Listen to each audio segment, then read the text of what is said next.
છેલ્લા કેટલાક સમયથી રાજ્ય સરકાર દ્વારા યોજાતી પરીક્ષા ભરતીઓ છબરડા અને કૌભાંડોના કારણે હંમેશા ચર્ચામાં રહે છે। તેમાં પણ ખાસ કરીને ગૌણ સેવા પસંદગી મંડળ દ્વારા ભરતી માટે યોજાતી પરીક્ષાઓ કોઈને કોઈ વિવાદના લીધે વિવાદમાં સપડાઈ જાય છે। તાજેતરમાં ફોરેસ્ટ બીટ ગાર્ડની 823 જગ્યા માટે યોજાયેલી પરીક્ષા CBRT પદ્ધતિથી યોજાઈ હતી। હવે તેને લઈને પણ વિવાદ શરૂ થયો છે।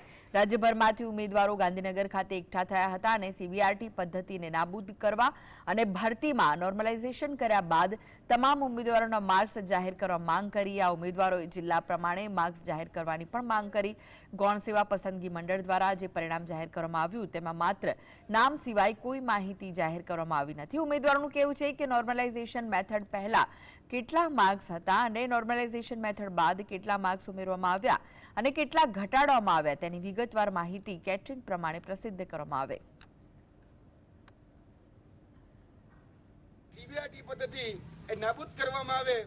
આ નોર્મલાઇઝેશન સિસ્ટમ પ્રમાણે જો પારદર્શી સરકાર હોય, પારદર્શી વહીવટ ચલાવવા માંગતી હોય તો તમામ લોકોના માર્ક, તમામ લોકોની કેટેગરી પ્રમાણે તમામ જે નોર્મલાઇઝેશન સિસ્ટમ એપ્લાય કરવામાં આવી છે, કોના માર્ક વધ્યા અને કોના માર્ક ઘટ્યા, ઓરિજિનલ માર્ક કેટલા હતા, આ બધી જ વસ્તુઓ એની વેબસાઇટ ઉપર PDF ના ફોર્મેટમાં બધા જ લોકો જોઈ શકે એ રીતે